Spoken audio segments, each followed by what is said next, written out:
Hey guys, welcome to another driving test video. So this test was at West Wickham Driving Test Center on the 13th of April 2023, and this is actually going to be our first driving test at West Wickham. So going to be a beginning of a new era for West Wickham, or say another test center that we probably might start covering more.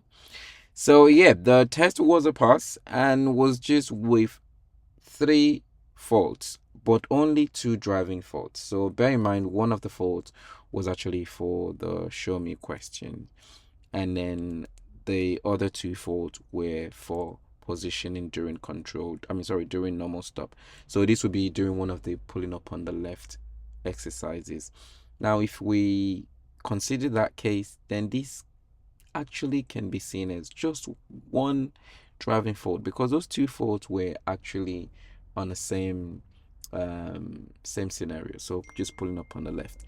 So yeah, it was definitely then a good drive. So let us look into the video and see what the situations were and see if there are any other things we can learn from this test. Now, keep in mind, it's a pass, two driving faults, but we surely can still, learn one or two things from it. The test started at 2:32 p.m. in the afternoon on a Thursday. So as you can see, the weather is good, although it's been a little bit raining up and down before the test. But luckily, the rain stopped and it's clear now. So yep, test is about to start, and they are probably doing some of the vehicle checks if there's any. Well, we have to tell me question before moving off.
Now, remember that the speed you see on the screen right now is about 2 miles per hour below the actual speed of the car.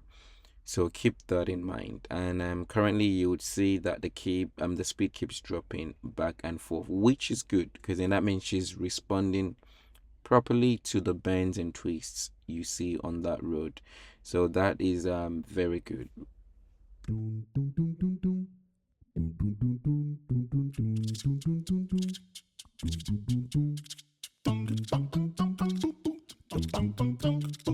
And at this point, as the road becomes straight and you can see far into the road, she makes progress, which is very good.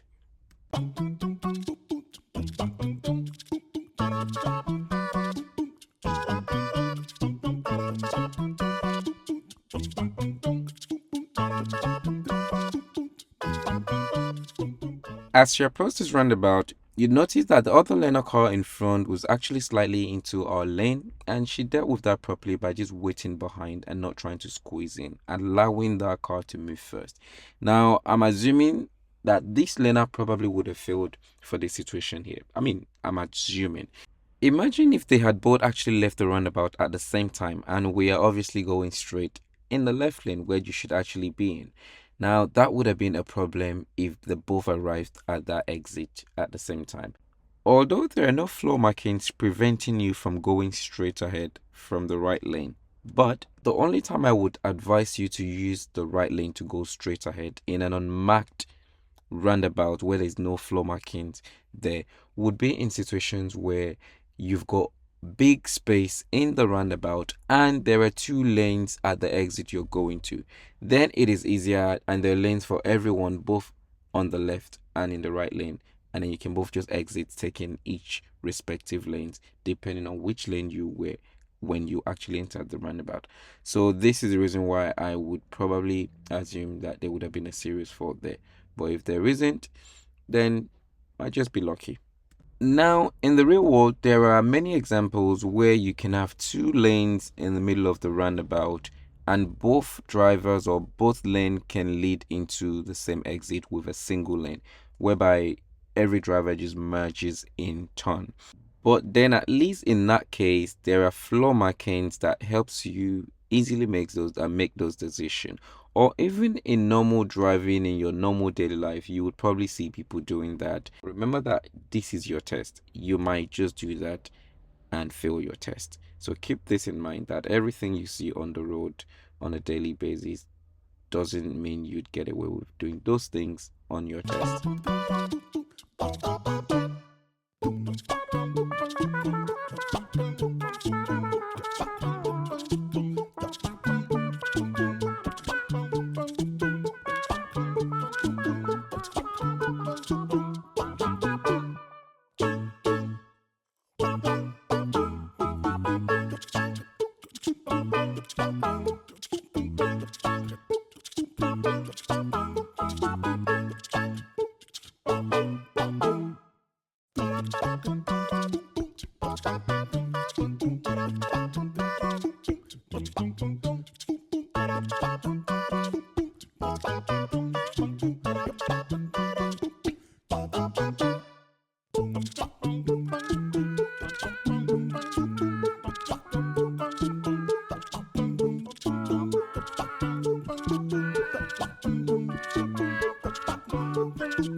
So at this point, the learner has been asked to pull up on the left, and looking from the side exterior cameras, I can see that there is quite a reasonable amount of space away from the pavement, considering the size of the road they are currently on.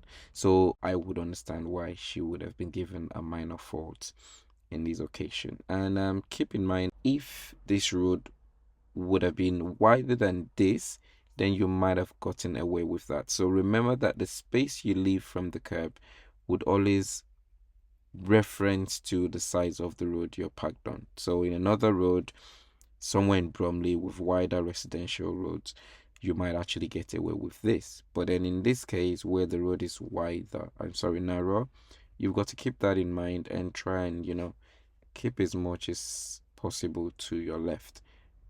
Obviously, leaving reasonable gap from the curb.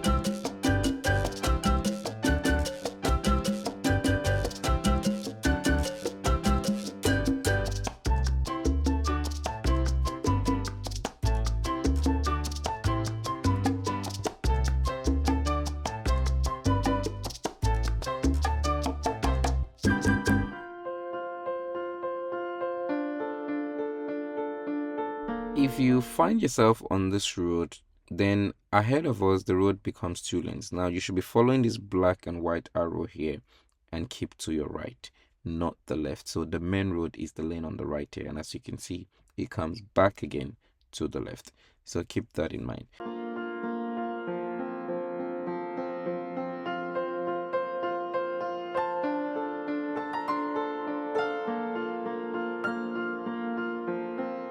Now, at this junction is a stop sign. Remember that if the road is clear, still you should be coming to a complete stop before moving off. So take it as count 2 seconds at least in your mind from a full stop. Then you can move on after that if it's still safe to go.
So here is the reverse parallel parking exercise. So it's obvious she did struggle a little bit here, which is normal. Sometimes many learners would forget their references and the techniques for the parking during the test because you get nervous and anxious.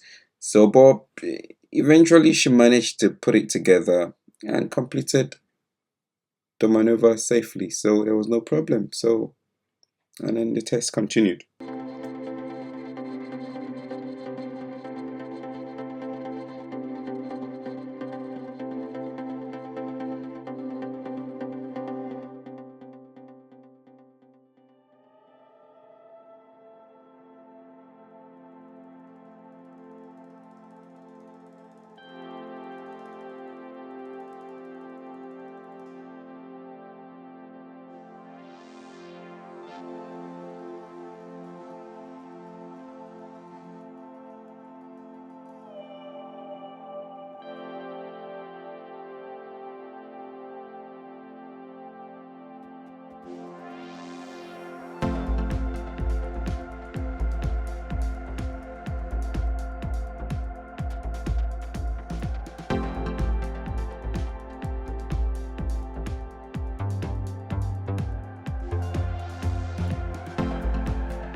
And as you can see, parking completed. Now you notice she didn't actually stay long before moving off again. Now keep this in mind. Most of the times, when an examiner tells you to move on just as you're coming to a stop after a maneuver, that's because they're happy with everything and they will just tell you to, move off when you're ready, when it's safe to do so. But on the other hand, if you flip it the other way around, if an examiner asks you if you have completed your maneuver, it is always, you know, I'd say a good gesture and a nice way of saying or reminding you, are you sure you are done? So you might just want to look around, check and see you have done everything properly before you say yes or before you move on. So keep that in mind. Look around if you're asked that question. It's normally means check, you probably haven't completed something.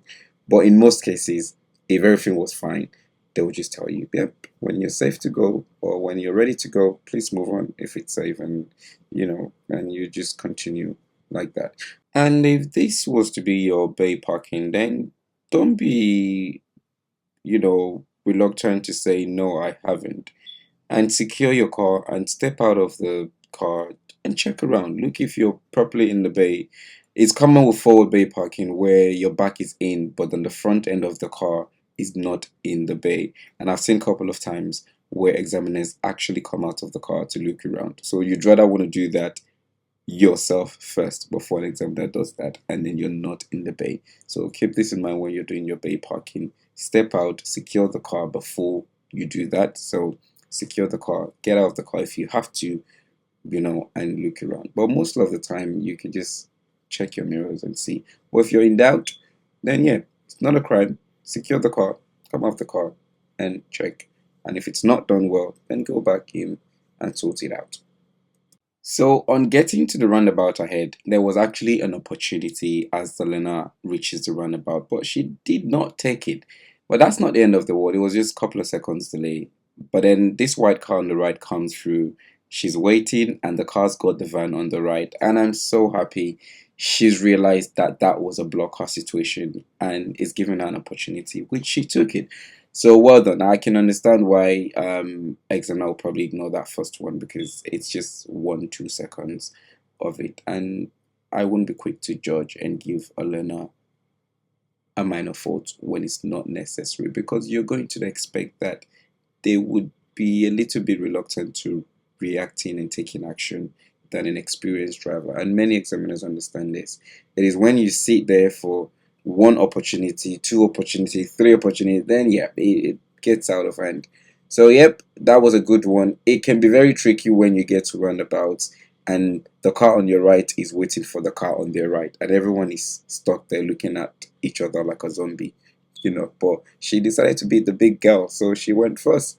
So well done, good job there.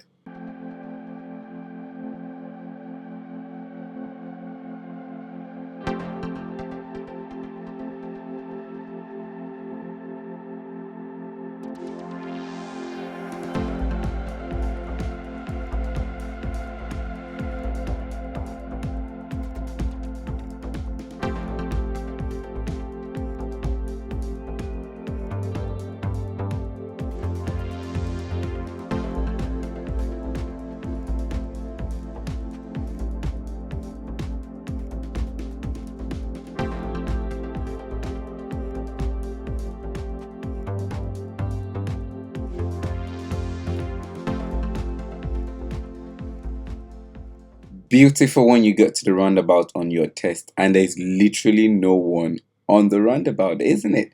So, yep, I mean, this is one of those situations where God is with you. And how wonderful would it be if all of the roundabouts were just as empty as this? But hey, good days.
So here she's coming to pull up on the left hand side just after the car ahead, and you would notice again that the positioning was not quite close enough to the left, so quite a bit far from the curb, and this would be probably where she must have gotten the second minor fault for positioning normal stop. So remember, check your side mirrors, use the space safely. If this was to be on another road that's much more narrower than this, you might just be obstructing vehicles passing on the road. So that can easily be a serious fault if you're not pulled up properly on the road and then blocking the main road. So keep that in mind. Don't go hitting the curb though, but just try and make use of the space, manage the space, be aware of what kind of road you are on.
And this is the end of the test. So coming back to the test center, and it was definitely a very good drive, an impressive one.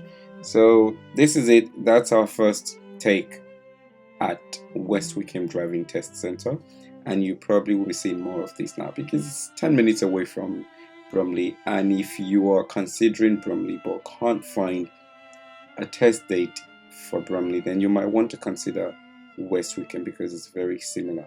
Now, you might have more roundabouts at West Wickham than Bromley, but they're not so difficult. And if you understand how the roundabout works and you can stay calm, you should be definitely fine. It's not anything like Clifton's roundabout, with the 40 on the dual carriageway and everyone's coming in like, police chase. So yeah, that's it. So don't forget, if you find this video useful or helpful, please click the like button so that YouTube can suggest these videos to more learners. And remember to subscribe for the channel if you haven't done so.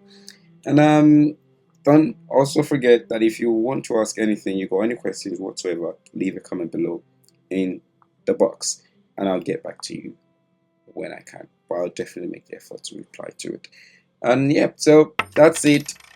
I'll see you in the next video. Have a lovely day.